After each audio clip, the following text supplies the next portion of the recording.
Sorry, Madam Ekason. Mr. Kazim, Kola Kazim. Kola Kazim. And BB last year. It's late too. We can't say we didn't want people. We did. But some are just determined not to listen. Across Nigeria, young men are reportedly being lured with promises of dollar salaries, visas. There are already 1,500 to 2,000 documented cases in which they are victims. This is a story of young Africans who are placing stakes higher than money, with the odds against them. From Nigeria to Kenya, Ghana, and other African countries. This is the losing gamble.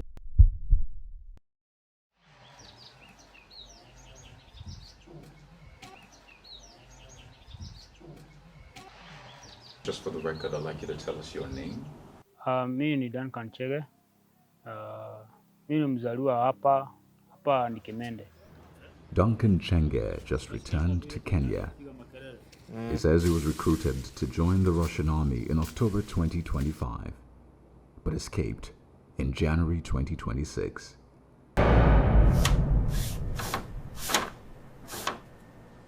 Mimi nilitumia agent kuenda Russia. Huyu agent kuna best yangu alipelekanga Qatar. So nikapata namba kutoka kwa huyo jamaa kwa Qatar. Nilikuwa natafuta job ya Qatar pia.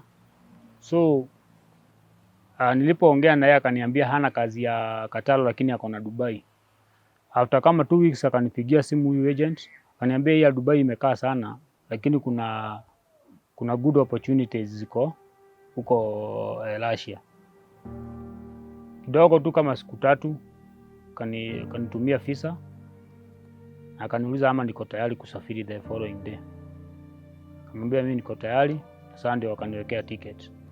Mimi nikamwambia niko sawa basi nitaenda, kama kazi ni driver nitaenda. Lakini nilipofika hapo mambo ilibadilika sana cause chenye nilikuwa naenda kufanya si chenye nilijipata nikifanya. Yeah. Pale ukiingia there is no way to survive. So ni place kulikuwa na mambo zenye si poa hata kidogo. In the middle part of 2024, when news started coming up that a lot of Africans, especially a lot of young unemployed, are finding their way at the war front in Russia. Well, first we have to define what we are talking about. We are not talking about African men voluntarily enrolling into the Russian army.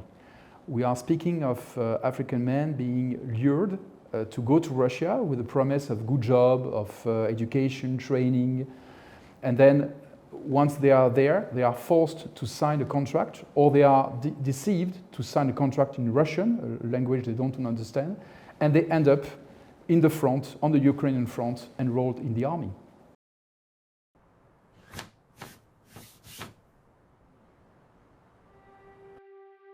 Vincent is another Kenyan who was recruited under similar circumstances. He returned to Kenya in late 2025. Mimi naitwa Vincent Dongo. Ukifika Russia, ulikuwa uwekewe bonus. Before salary sasa, before anza kazi, kuna bonus. Bonus ni 1.6 million. So mimi nilikuwa najua naenda military. Lakini kwa my sense, haikuhit ati tutaenda war. Na hiyo job 1 year contract. The government of Kenya issued warnings and in fact busted a cell of recruiters. In the West Africa country of Ghana, the recruitment is ongoing. The Russian side were using a lot of influential, or let me say influencers, in the African side of things, and also celebrities and well-known figures to lure most of these young guys. So like we often say, the devil finds job for the idle hand. So these are unemployed guys. So the little you give them would attract them to go. So if I could probably buy your plane ticket for you and then I will fly you all the way from your country where you don't have a job. Everybody will easily fall for it. And these are people who don't have jobs. And as I said, it cut across. Why did it cut across? Because you realize that when you connect the dots from the beginning to the end, people were outrightly deceived. And they were deceived because they were desperate. Desperate because they didn't even read the contract that they were given. And these are contracts that are in foreign language, Russian language. So they didn't have the chance to even ask for an interpreter. All they knew from the conversation I've had with a few of them was that they were just interested in a figure of how much they were going to be paid. Translated from the Russian rubles to dollars for me. And it was $2,000+. So everybody was like, oh, then I'll do it. You understand? So Russia keeps denying this, but it's clearly a lie. They are well aware of this fact because it's a state-backed policy that Russia has been developing since 2023, when they saw that what they thought would be a very short war in Ukraine was getting much longer, and they are running out of human resources, of soldiers to be sent to the front, and this is why they went to Africa to try to lure some African men and send them as a fighter on the front. If it is happening in South Africa, Kenya, and Ghana, there is a high possibility that Nigeria is affected too. Adewale is a Nigerian who lived in Russia. Oh, my name is Adetu Adewale. He was almost recruited into the war. But when I got arrested, I was sentenced to 2 years in prison. I was given 3 documents, 3 big documents. I was like, they gave me 3 documents. One is a military contract that I'm signing. I'm trying to sign as a it's not even a Russian military. This is a contract military that I'm signing as a contract military. Is it in English? No, it was in Ruski. For instance, those who were picked from the prison to go and fight in the front and just trained for 2 or 3 weeks, that's coercion. A prisoner has no choice. He has no will. He's at your mercy. Now you're telling him, it's either you go to the front or you continue to rot in prison. And so he fancies a chance of freedom. Also, the ones who were recruited from Nigeria and other parts of Africa, that's fraud because they were not told what they were going to do over there. Others are not so lucky. Dear customer, the MTN number you have dialed is not reachable at the moment. Please try again later. Thank you. Going through Stephen Udoka Mba's profile, you will see he tried everything. From gambling to event catering, to selling land, farming, politics, academics, and even content creation. He just wanted a break. He had a wife and children to feed, and he had parents who had expectations. It's the same for Kolawole Kazim. He didn't just gamble. He also ran a small gambling business. He had a family, a wife and 3 children. It was said that in the build-up to him joining the war, he complained a lot about life. He had gotten a quit notice from his landlord, and things didn't seem to be working for him. At the time of this report, I am told his wife does not know because she is heavily pregnant. It's very unfortunate. We commiserate with the families of those Nigerians that have been killed in the Russian-Ukraine war, whatever side of it. And once we get more information about these families, I'm sure the federal government of Nigeria, under President Bola Ahmed Tinubu, will see what can be done in terms of consoling them. However, I want to continuously warn young Nigerians, as we've always done, it's usually not greener on the other side. And those who are thinking of still taking these dangerous journeys, don't do it. Don't do it, because at the end of the day, it's tales of war, destruction, sorrow that you bring to your family.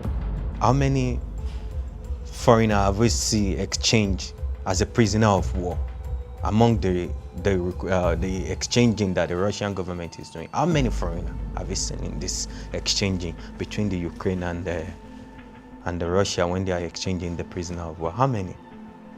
These guys don't even realize that they are not Russian military. They don't know. Most of them cannot read this Russian language. They can't read it.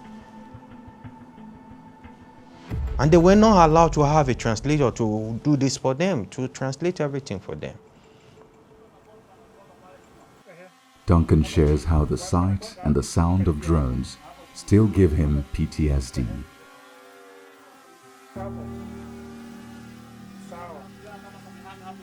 Hiyo vitu nazo ni noma. Kwa sababu bado iko kwa masikio. Lakini unajua mimi hata kuna siku tulipigwa na hiyo landmine, hiyo nini electronic mine, venye miguu zangu zikakuja. Unajua ile ilarua boots na ikanifikia miguu. Sasa nilipokuwa nimepotea masikio, sikuwa nasikia. Kifo tu, kila wakati ni kifo, kila wakati kifo. Nothing else. Milipuko tu na watu kukufa. Nilimshukuru Mungu sana niliposhuka huku Kenya. Maisha haijakuwa rahisi. In the battlefield haijakuwa rahisi hata kidogo. But ile shida nilikuwa nayo, sikuwaambia nimeenda wapi. So mimi tukiongea na Maadhe kila siku, namwambia niko job. Wapi? Nilienda country nyingine. But tukimalizana kuongea na yeye, unapata damu henia. Ndio kule yadi. So ilikuwa tukiongea, nimekosea. Na ndienda kumwira tondu nikitoka huku Maadhe alikuwa amenikanya. The South African government investigated and warned citizens. Uganda raised concerns. The UN Human Rights Office flagged potential trafficking elements if recruitment was fraudulent and exploitative. Well, the EU is ready to support African governments, regional organizations, civil society to help put an end to this trafficking of human beings to be used as cannon fodder on the Ukrainian front.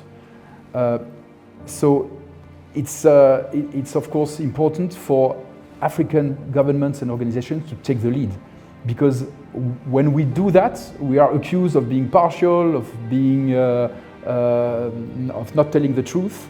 So it's important to show that this is not what we are saying. This is what civil society, many testimonies, media, and African government themselves are saying, so that we lead this campaign together, but with an African lead to really succeed in stopping this phenomenon. We have been very proactive in carrying out public education, sensitizing the public in Ghana that they should not fall for these modus operandi of the criminal trafficking network. And we think that we have been largely successful. We also have very strong working relations with the Ukrainian embassy in Accra.